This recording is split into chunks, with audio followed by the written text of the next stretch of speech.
We remain steadfast in our commitment in delivering local news that matters, stories that inspire, enriching the lives of Filipinos in the Philippines and across the globe.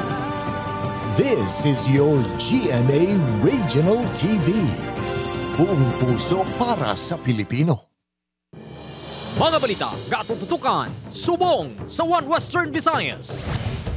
Pagrasyon sang tubig sa Iloilo City na delay naman. Sa Merkules pa mag-aumpisa, Iloilo CDRRMC nagpatigayon pa sang simulation activity. Anom ka manog pangisda nga taga Talisay City nga sakay sa nagkapan nga sakayan na-rescue sa Silay City. Pila ka mga estudyante ginpakigbahin ang pagpanghangkat sa kapiganuhon sa pag-comply sa mga proyekto sa eskwelahan nga nagaresulta sa manubo nga grado. Pila ka Kapuso Stars nagtilaw sang matamis nga pahok sang Gimaras. Kapuso Fiesta gindagsa sang madamo nga tumalanaw.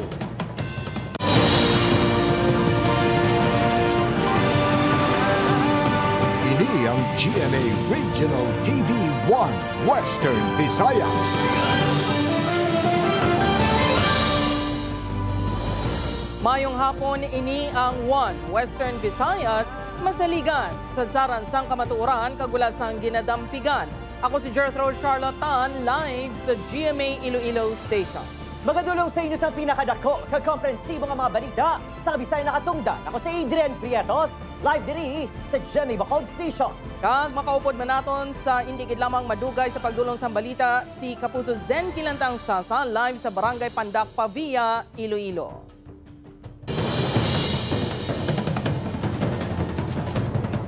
Mga kapuso, water rationing sa Iloilo City liwat naman nga na-delay. Pila ka mga residente nagalaom nga tumano na sang LGU ang ila ginapasalig. Mga puso, pagsiguro naman sang sistema sang delivery sang tubig tuyo nga malabot sa hiwaton nga simulation activity. Si Kim Salinas, nakatutok. Ang yuhom sa pila ka mga residente sang syudad ang nabayluhan sang pagkadismaya bangod liwat naman nga na-delay ang ginahulat-hulat nga tubig nga igarasyon sang Iloilo City LGU. Bangod sambot na ang bomba sang tubig sa Barangay Kalahunan, Mandurriao, Iloilo City, dako nga buli kuntani ang tubig nga i-deliver sang syudad. Gani, pangabay sa mga residente nga kuntani, tumanon man sa gobyerno ang ilang nga pasalig sa tao. Tani matuman na tani, gusto mo na namon tani sa diri sa amon bi kakabudlas ang sitwasyon namon. Apre sa amon na di kay isa lang ka bomba damo kami gamit. Uy, matani kun dulong na diyon pagka buwas. Balantan ako magabot eh. Depensa sang Iloilo City Disaster Risk Reduction and Management Council nga wala madayon sa buong nga adlaw bangod luyag nila nga ma-perfect ang sistema sa pag-deliver sang tubig sa syudad. Agod mahibuloan ini, ginatun-an ang paghiwat sang isa ka simulation activity sa pila ka mga barangay sa syudad. Pila sa mga pagatutukan, amo ang pagbaton sa aktual nga gin-deliver nga tubig sa mga barangay kag kun bastante bala sa tanan ang tubig nga i-deliver. Isa man sa pagkalantawon, amo ang kadukoon sa water tankers nga gamiton nga may posibilidad mabudlayan makasulod sa mga makitid nga dalan sa pila ka kabarangayan. Ay si Balibago and MPI has to understand paano nag-operate ba lang ato yung operation center para hindi magsalangisan. But I think starting last week, nag-ocular inspection na sila sa mga kabarangayan. Kaya mga tankers na tama kadalag po. Talig ang Iloilo City LGU nga makadeliver na gid sang tubig sa Miyerkules, Mayo 15 bisan may makita pa nga problema sa simulation activity. Gina-resolve dahil natin ang problema kung may makita kita even sa subong sa rationing naton with the donated nga tubig. Within the day gina-resolve namon. Suno sa Iloilo City DRRMO, ang 180 tanan ka mga barangay ang makabaton sang tubig kung magasugod na ang pagrasyon. Ginahinyo man ni Iloilo City Mayor Jerry Trenya sa mga kabarangayan nga magbakal sang static tank agod mangin madasig ang pagrasyon sang tubig. Upod Caramel Porquia, Kim Salinas, 1 Western Visayas. Mga puso, sa Negros Occidental naman, anong katalisay no na rescue sa Coast Guard matapos nagkapan. Ang ilas sakayan sa may bayon nga sakop naman sang Silay City. Yaring balita nga itong gintutuga. Todong hilibio ni Helen sa nakabatong tawagikan sa katapos ng Philippine Coast Guard kahapon. Pila palang kadlaw, sang ginlubong ang ilabata bangod sa cancer. Kagintublag naman ini, sang balita ng isang bar nga si Elmer sa 6 ka mga persona nga natokiba nagautaw-utaw sa lawod matapos nagkapan ang ilabangka. Thank you sa Lord nga salamat nga nakaluwas sila bala. Wala ko naman sa ginabasol kay siyempre ara na natabo na mo. Alas 5 sa agahon, sa naghalin ng grupo sa mga Zone 3, Talisay City. Pasado alas 7 ng aga, nalabyan ang mainis ng isa ka barko nga nagautaw-utaw sa baybayon sakop sa syudad sa Silay. Sunod sa Coast Guard, nagkapa ng bangka bango sa mabasog nga hangin.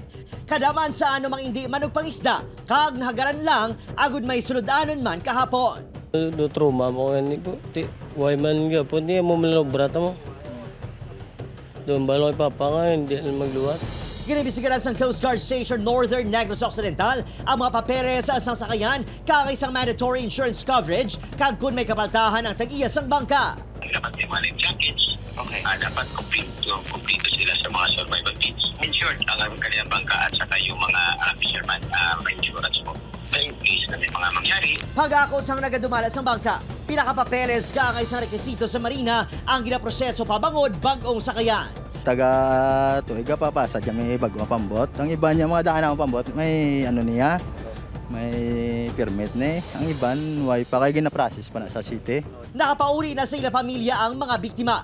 Bangod sa natabo, paiway aneng anom nga magpalawod. Bangod sa tro mga naagom, dala promisa sa ilang mga himata nga hindi na magpatuga-tuga, ilabi na ang mga wala ihibalo sa pagpanaga. O magkiringod Casilio, Adrian Priatos, 1 Western Visayas. Sa iban pang balita, pila ka mga estudyante ginpakigbahin ang pagpanghangkat sa kapigaduhon sa pag-comply sa mga project ukon performance tasks sa eskwelahan. DepEd Iloilo nagpaathag nga may nagakaigong option sa tiyon nga hindi makasarang sa pag-comply ang mga estudyante. Ini ang gintutukan ni Zen Kilantang Sasa live sa Barangay Pandakpa via Iloilo. Zen, kamusta dira?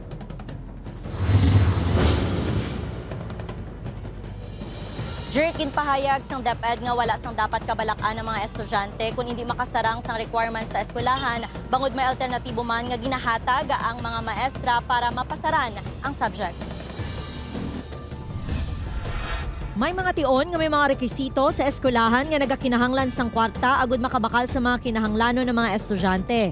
Gani ang junior high school classmates nga sanday nina kag ninya agud makakuha sang mataas nga grado sa performance task sa ila subject nga technology and livelihood education ginatinguhaan gid nga makakomply kag makapangita sang paagi ang ila ginikanan. Sunod sa ila apisar nga mabudlay nagapursige sila nga matapos ang mga ulubrahon agud makapasar sa subject.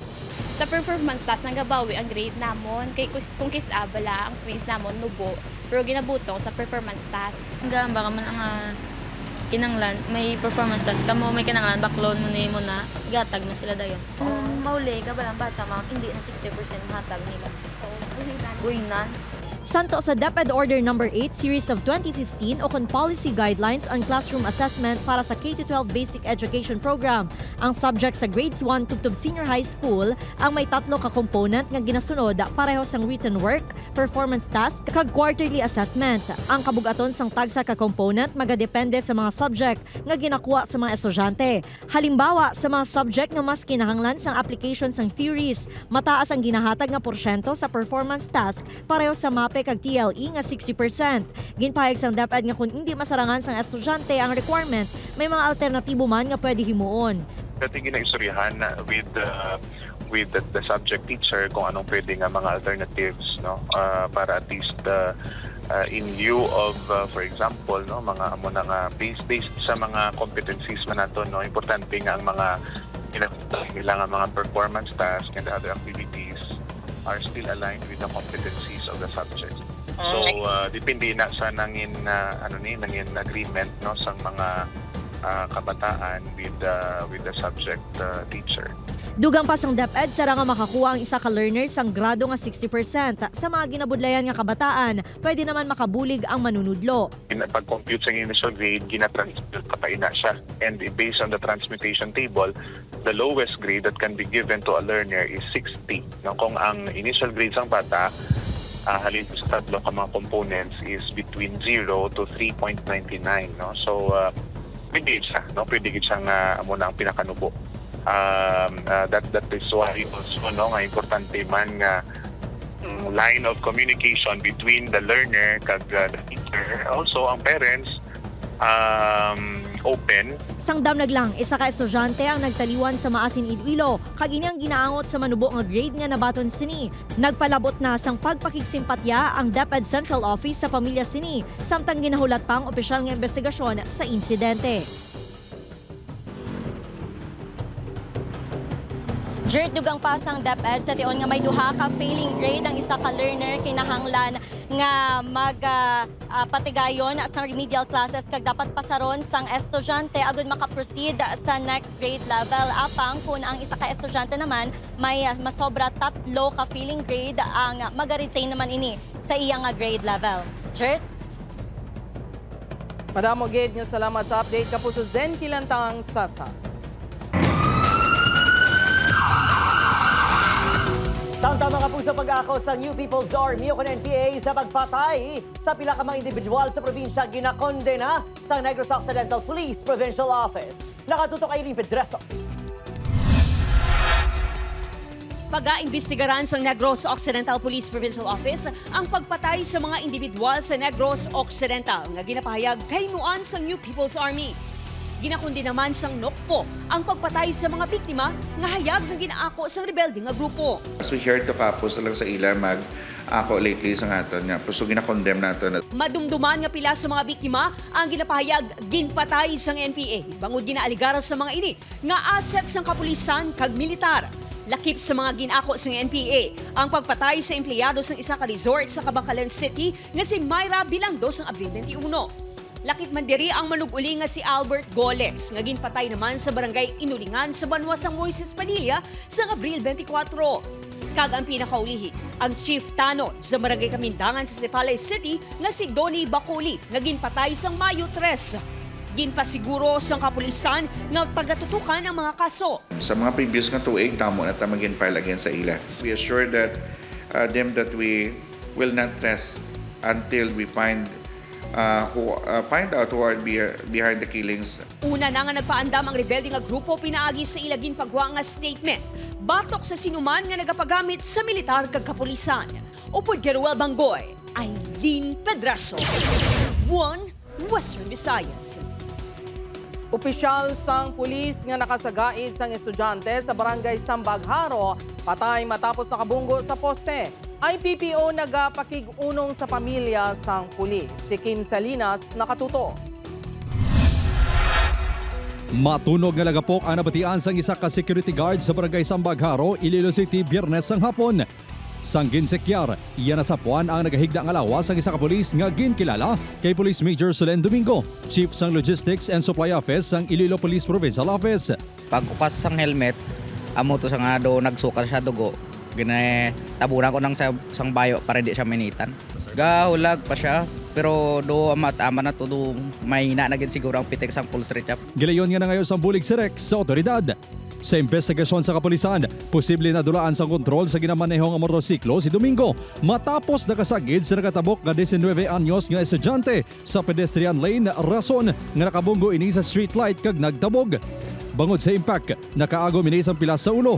Ginhingagaw pa ini dala sa ospital, apang gindeklara na nga dead on arrival. Natabangan naman ang estudyante sa gindala sa ospital nga may pilas sa sagang. Madasig kuno ang pagpadalaga ni Domingo sa motorsiklo sunod sa pagpangusisa sa kapulisan sa mga nakasaksi sa aksidente. Ginatinguan pa sa kapulisan nga makakuha sang CCTV footage agud matumod ang matuod niya natabo.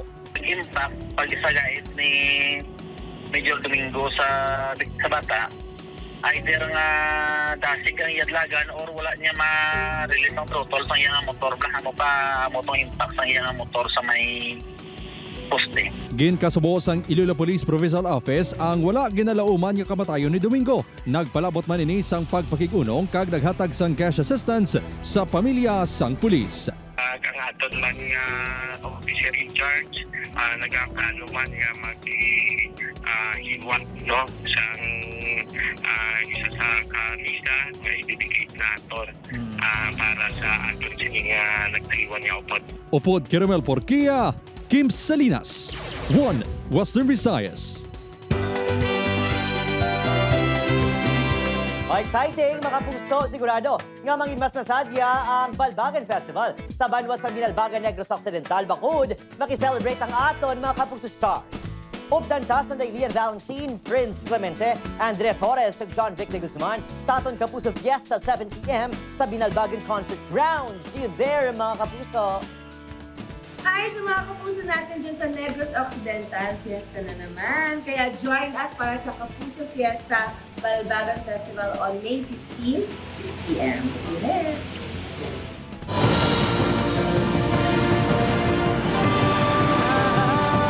Ini ang GMA Regional TV 1 Western Visayas. Para sa dugang balita makaupod naton liwat si Kapuso Zen Kilantang Sasa gikan sa Barangay Pandak Pavia, Iloilo live. Mga kapuso, separado nga mga insidente nagluntad sa Iloilo City kag San Jose Antique. Samtang lalaki patay matapos matiruhan sa Banwa sang San Joaquin, Iloilo. Yaring balita nga atong gitutukan.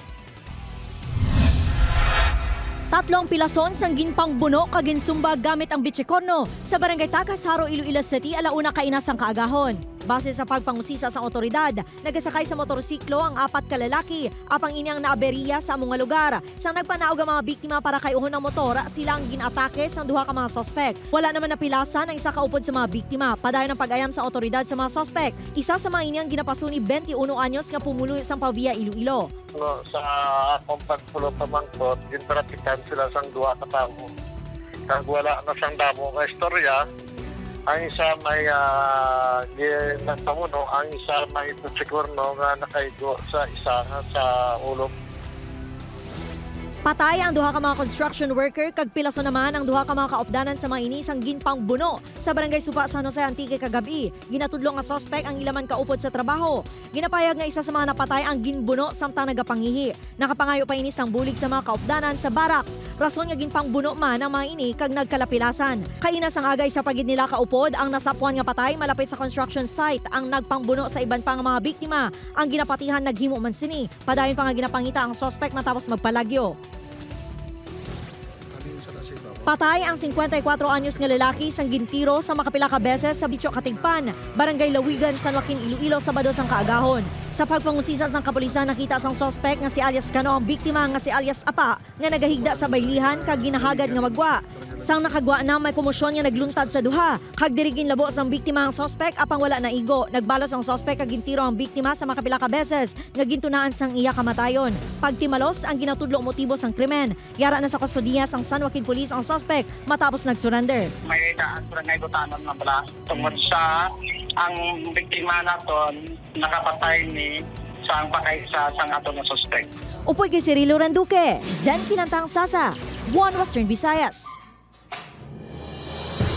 Papuso sa Negros Occidental naman siyang ka mga stall sa isa ka merkado sa Bagos City na sunog. Paliado ang alinya sa kuryente, ginalantaw ang ginalingnan sang kalayo. Nakatutok Aileen Pedreso.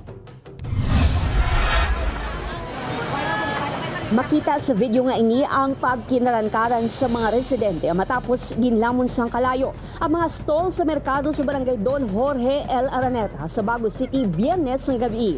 Siyam ka mga stall ang nasunog. 7 ang totally gutted, kag 2 ang partially damaged. Galinupok ito mga tanod dara daw kalas la panawag sakon. Wala sang nasalbar nga mga gamit ang mga tag-iya. Bangod na tabuan nga wala ang mga inisang natabo ang sunog. Hindi lang ni basta-basta mo kay anyway source of income gini namon.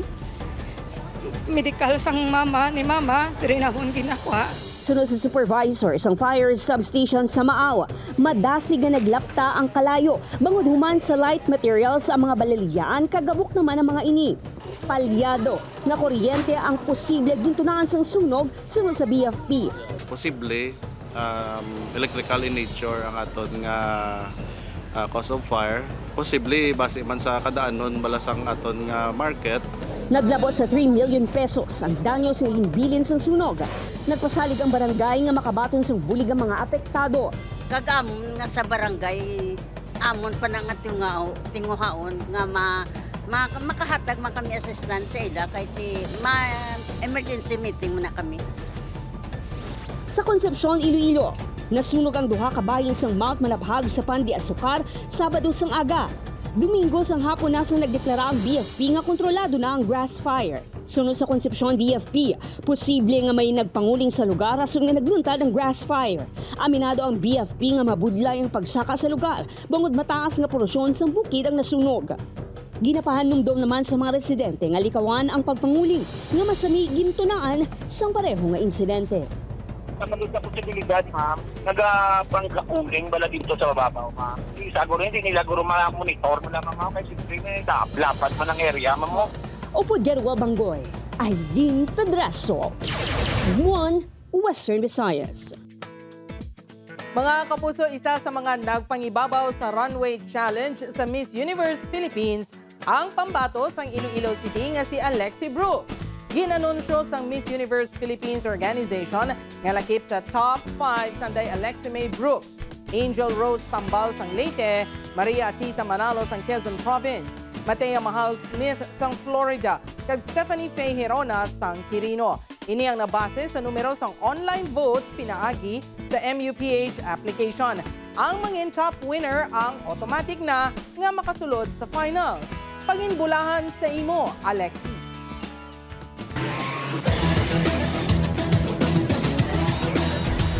Kapusong ilutos naman sa number 3 ng LTU Lady Pirates, ang number 4 ng Arellano Lady Chiefs sa first stage sa step ladder semifinals sa NCAA Season 99 Volleyball Tournament Women's Division.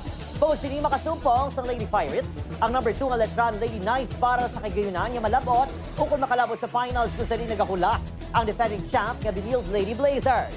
Samtang nagpangibabaw naman ang number 3 ng Letran Knights batok sa number 4 ng Arellano Chiefs sa first stage man sa step ladder semifinals sa NCAA Season 99 Volleyball Tournament Men's Division. Sunod naman yung makasumpong sa Knights, ang number 2 nga EAC Generals, ang magapangibabaw sa dua ka teams ang mag-enkwentro sa Perpetual Altas sa Best of 3 Finals.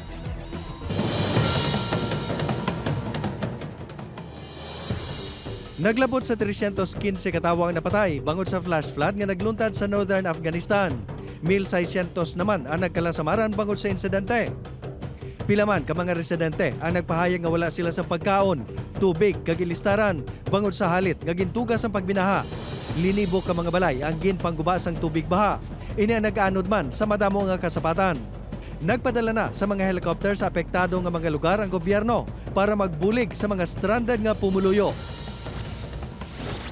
Naglabot naman sa 31 katawang napatay, 13 ang missing kag 40 pagit ang nagkalasamaran bangod sa pagbinaha kag landslide nga gintugas ang mabaskog nga paginulan sa West Sumatra sa Indonesia. Ang insidente ang nagresulta man sa pagkaguba sang isa sa mga major highway kag mga balay sa mga lugar. Base sa assessment sang National Disaster Management Agency sang among pungsod, 84 ka mga balay kag 16 ka mga taytay ang nahalitan sa among hitabo.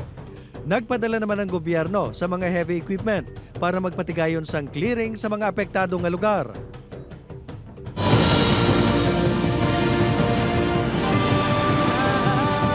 Ini ang GMA Regional TV 1 Western Visayas. Kadungan sang Manggahan Festival 2024, Kapuso Stars nagkasa sa Mango Eat All You Can. Mga gimarasno nangin masadya sa Kapuso Fiesta. Ini ang gintutukan ni Tess Ordale. Pagsulod pa lang sa Beauty Plan Industry Gimaras sa Banuasang Huridan, kung saan hamtang nga madamo ng mga puno sang paho, makita ng excitement sa nawong sa mga Kapuso Stars. Kisa lang makabisita sa lugar, ganigin try man and they my Garganalian star Max Collins. Kapuso actress Andrea Torres, unang hirit Morning Sunshine Shire Diaz, Kagacious romantic balladeer Christian Bautista, ang pagpangkuha sang bunga sang paho halin mismo sa puno. No blemish. Siyempre, this is it. Ang ginahulat-hulat sa Kapuso Stars nga matilawan ang isa sa pinakamatamis na paho sa Pilipinas, ang paho sang Gimaras. Nagkasa sila sa Mango Eat All You Can. Hapon pa lang, napuno na sang fans sa Provincial Capitol Grounds na makita mang idolo sa Kapuso Fiesta. Kuno katamis ang paho sa Gimaras sa mamansini katamis ang yuhom gadala ni Max Collins sa audience. Blooming si Shira Diaz sa iyapagwa sa stage, bit-bit ang energetic performance. Nagdugang ang kiling sa boy sa nakita na sang personal si Andrea Torres. Tatlo ka beses naman yung inharana ni Christian Bautista ang mga Gimaras noon. Ang Manggahan Festival ang isa sa hindi ko malipatan ng festival sa Kapuso Stars. Grabe, sobrang iba yung energy ng mga taga-Gimaras. Ang init ng pagtanggap nila. Sintamis ng pagmamahal nyo ang mangga nyo. Maraming salamat dahil in-invite niyo po kami. So, sobrang happy namin na makita sila in person, makapag-thank you in person, and nag-enjoy kami, Biten. First time ko dito sa Gimaras, so napakaganda talaga ng Gimaras and nag-enjoy kami sobra. Na-enjoy din namin yung dagat, bukod sa mangga. Happy Manggahan Festival, mga kapuso! Upod kay Marvin Lauderes, Tess or Dallas, One Western Visayas.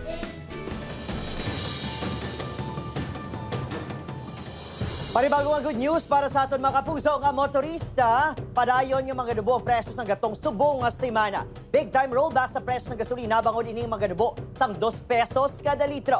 Ang diesel ang may pagdubo naman sa 50 sentimos kada litro. Samtang presyo sa kerosene ang mabuhinan naman sa 85 sentimos ang litro. Buwasa aga May 14 igapatuman ang bago nga presyo sang gatong.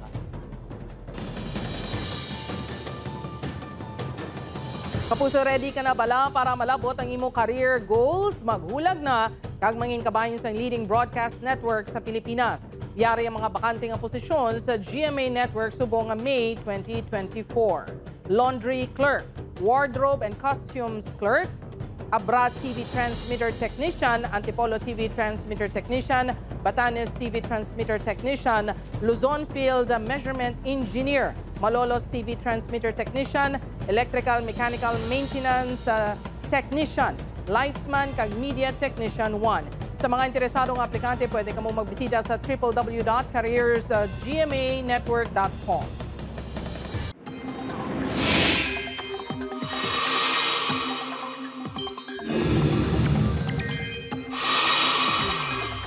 Perting init mga kapuso, base sa forecast ng Pag-asa. Naglabot sa 46 degrees Celsius ang maximum heat index sa Ross City, Capiz. Subong adlaw sa Lunes. Samtang naglabot naman sa 45 degrees Celsius ang maximum heat index sa Iloilo kag probinsya sang Negros Occidental. Kumpara sa mga nagligan nga adlaw, nagnubo na ang tsansa nga may magtipon nga malaing tiyempo subong nga semana. Padayon naman ang paghuyop sa easterlies nga magadala sa mainit kag mapaang nga tiyempo. Apisar sini posible nga mag-ulan sa pinakabahin sang Pilipinas. Sa datos sa Metro Weather, may chance sang ulan sa pinakabahin sa Aklan, Antique, Gimaras, Iloilo, Capiz kag Negros Occidental. May chance naman sang localized thunderstorms sa iba't pangabahin sang pungsod. Mga wala na hatag nga fuel subsidies na nagligad nga tuig sarang nang makuha sa mga driver kag operator. Masobra 4,000 ka mga driver kag operator na talana nga magkuha sa 6,500 pesos kada isa. Ini ang gintutukan ni John Sala. Halos nadulaan na sa paglaom si Bernard nga makuha pang fuel subsidy nga tani nagligad pa nga tuig na kabaton. Gani isang nahibaluan sini nga siya ang kabahin sa masobra 4,400 nga sarang na makaproseso para sa payout tuman ang kasadya sini. Ate dako nga bagay na bulig man kay tungod subong nga pigado man ang biyahe namon mo. Na kun mayara ko idugang tugong sa salakyan. Base sa datos ng LTFRB 6, 2,292 ang natalana nga makakuha sa Iloilo City, 1,324 sa Negros Occidental, 411 sa Capiz, 192 naman sa Aklan, 75 sa Antique, kag 30 sa Gimaras. Ang tag sa ka-driver ang makakuha sang 6,500 pesos. Ang tanan nga qualified sila, they should come here to the office for the requirements. And the ones complied, i-endorse na namon ang ilang alat to sa Land Bank participating branch. Dito nila i-claim. Dugang pa ni Altura, bangod sa 2023 pa ang ilalista. Pila sa mga benepisyaryo ang sa idalong pasang individual operators. Gani pwede maproseso sa mga anay operator ang fuel subsidies ang ilang mga driver. The consolidation that happened in the meantime will not necessarily affect them. Pero ang consolidated na yung daan sa dugay na, so most likely ang ilang kahit nasa ngalan na nasa buo. Upuod kay Hans Disierto, John Sala. Buana, Western Visayas.